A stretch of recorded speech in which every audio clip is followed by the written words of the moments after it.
Di pagi hari, selalu ada kisah manis yang berawal dari dalam rumah.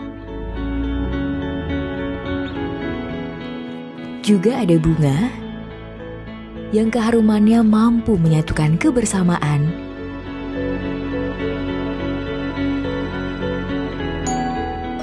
Dari orang-orang terdekat yang penuh dengan kejutan.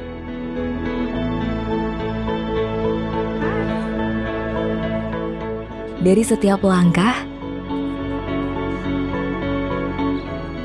selalu ada momen berharga. Semuanya menyatu damai dalam lingkungan yang tenang.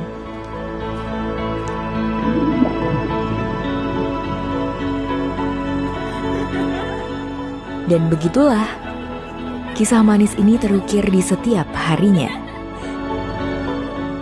Merekalah rumahku, tempatku berteduh, tempatku bertumbuh.